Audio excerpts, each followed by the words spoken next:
Right on cue, the Access Media arrives to do the bidding of their overlords and masters and defend the indefensible. Defend Cuties. Now, before we get started, if you like what I do here, please consider subscribing to the channel and liking and sharing the videos. It really does help independent content creators as we take on the machine here on YouTube. Nerdrotic.com. The backlash for Cuties isn't dying down anytime soon, and the trailer is currently sitting at 710,000 downvotes. In the interest of fairness, I do have to mention, I think I know what this movie is about now, according to the director and according to a couple of reviews that I've read. So the information is out there. It's been out there for a while that this film apparently is about calling out the, and I'm going to have to replace a word with another word that might not sound like it makes any sense to you, but that's YouTube here. As a matter of fact, I'm going to replace a couple words with other words. We'll start out with Fredo. Hopefully you'll know what I'm talking about. And the other one will be contextualizing. So the film is supposed to call out the contextualizing of young ones.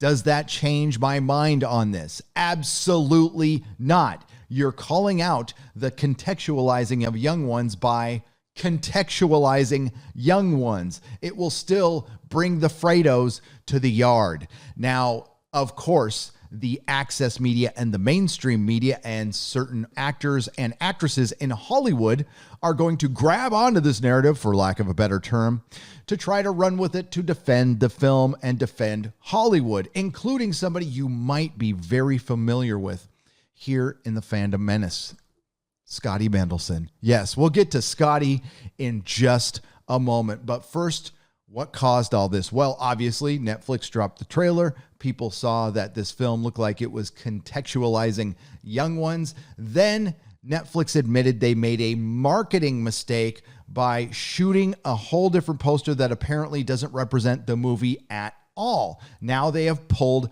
the poster and apologized, and they are running with this marketing narrative that doesn't change my mind at all. Explained why Netflix had to pull down posters of upcoming French movie Cuties. A recent poster released by Netflix to promote the French Senegalese Cuties has sparked mass outrage, with thousands accusing the online streaming platform of contextualizing Padawans, and some even demanding a ban on the award-winning film. Responding to the criticism, Netflix Thursday issued an apology and announced that it was taking down the controversial artwork, which featured young Padawans wearing skimpy outfits and posing in provocative ways and putting it in quotes like we're being ridiculous. However, this site has decided against scrapping the film, of course, which is set to release online on September 9th. To their peril, yet they're going to do it anyway.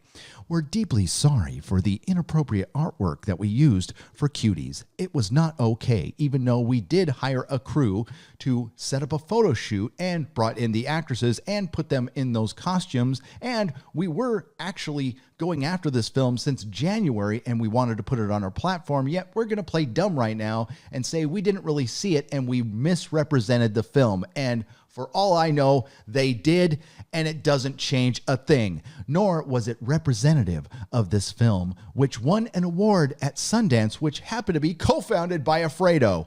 We've now updated the pictures and description, the streaming giant tweeted on Thursday. Well, they're saying right here in their own words, nor was it representative of this film. But if we go back over to the trailer very briefly, you can see the same costumes within the film that were on the poster. Now, they say there's context to this. We were actually calling out the contextualizing of Padawans, yet we called it out by showing it. It was very important not to judge these girls, but most of all, understand them, to listen to them, to give them a voice, to take into account the complexity of what they're living through in society. Interesting that you bring that up. It is very complex. Too complex for an 11-year-old to understand what they are starring in, and all of that in parallel with their childhood, which is always there. Their imaginary, their imagination, their innocence. While the film has been released in cinemas in France, which I'm sure nobody had a problem with there, it was set to release worldwide on Netflix next month, to their peril. Social media users slammed Netflix for promoting the upcoming film using a poster which allegedly allegedly bleeps young girls. Allegedly. The streaming giant was criticized for selecting this particular artwork for the film's release, even though the French version of the film used a less controversial poster in which 4 young girls are seen throwing shopping bags into the air. That's probably a little more appropriate than this. So the new narrative is that it was a marketing mistake, and the access media, mainstream media, and Hollywood, like I said earlier, are going to grab this narrative and run with it. Tessa Thompson has come out and defended the film. The same Tessa Thompson who plays the same character in Westworld, Men in Black, and Thor Ragnarok. You know, the same Tessa Thompson with the acting range of your average tree.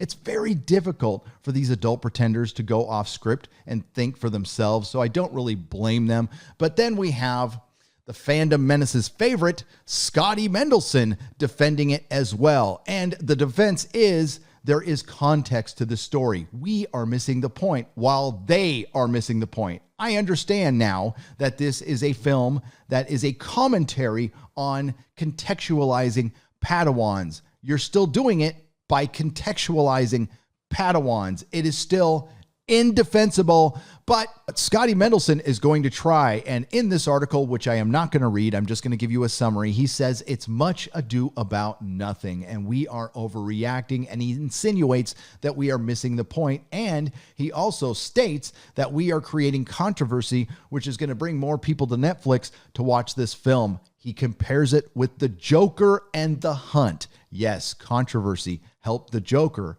Also, being a good film helped The Joker. The Hunt was Damon Lindelof trash. I still believe it should have been released, but it was Damon Lindelof trash, so it was never going to do well.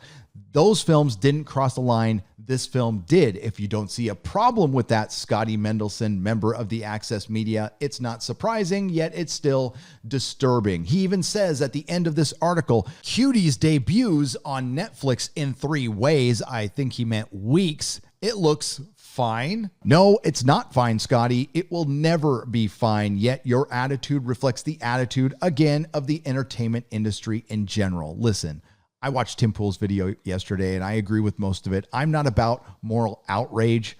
I believe in free expression. I just believe there's a couple lines you shouldn't cross, and I don't think it's asking too much not to cross contextualizing young Padawans, and I don't care what the context of the story is. Like my good friend Az from Heel vs. Babyface said in his video and in our live stream last night, you've already provided the Fredos with everything they need. They don't care about the story. Now, Scotty has one theory in this article that I semi-agree with, at least the first part. He believes that Netflix knew what they were doing when they created this poster. I agree with that.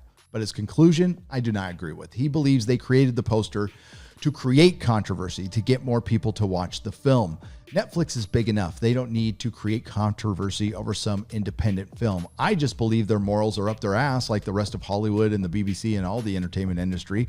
And they didn't see a problem with it until people started calling it out. Now, I don't think the controversy is going to make it to September 9th. I think it'll die down unless Netflix does something incredibly stupid. So the beat will go on. The entertainment industry will continue to try to find very clever ways to mainstream something that has no business being mainstreamed, like I said in my last video. It is sick shit, and they want to normalize it. And their willing accomplices in the access media and the mainstream media will continue to defend the indefensible, and it's left to us to call it out. Everyone, have a great day. Please like, share, and subscribe, and I will see you in the next video. Nerdrotic.com. Please subscribe.